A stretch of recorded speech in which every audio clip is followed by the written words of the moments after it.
Maman, papa, asseyez-vous! J'ai une nouvelle incroyable. L'entreprise m'offre la direction de la filiale à Dubaï. C'est le poste de mes rêves, je pars dans 2 mois.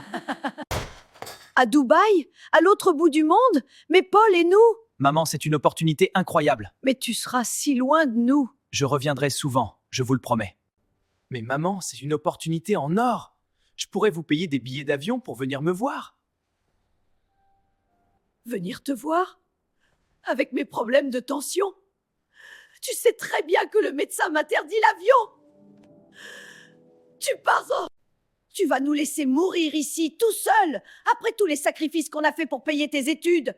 Mon cœur me lâche, tu es un monstre d'égoïsme. Arrêtons-nous une seconde. Paul vient de recevoir la meilleure nouvelle de sa vie. Mais en moins de 30 secondes, sa propre mère a réussi à transformer son succès en un crime moral, en simulant une crise cardiaque.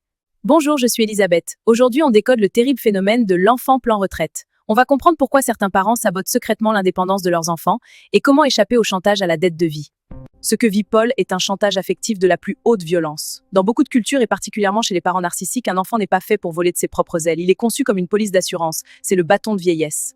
La mère de Paul a perçu son expatriation comme une trahison absolue de son investissement. Dans son esprit, elle n'a pas élevé un fils, elle a formé un infirmier, un banquier, un garde-malade à domicile. Le départ de Paul signifie qu'elle perd le contrôle de sa propre fin de vie.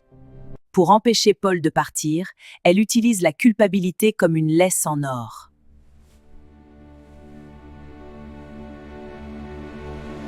La fausse crise de tachycardie n'est pas un hasard.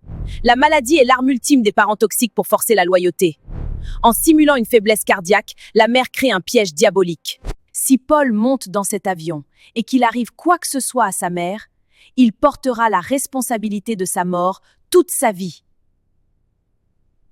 Elle préfère littéralement briser les rêves de son fils, détruire sa carrière et le voir misérable mais près d'elle, plutôt que de le voir heureux et épanoui à Dubaï.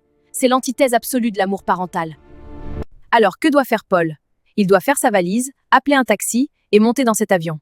Il doit accepter que ses parents utiliseront toutes les larmes de leur corps pour le faire passer pour un ingrat. Paul ne leur doit rien. Les études qu'ils lui ont payées étaient leur devoir de parents, pas un crédit hypothécaire sur sa liberté.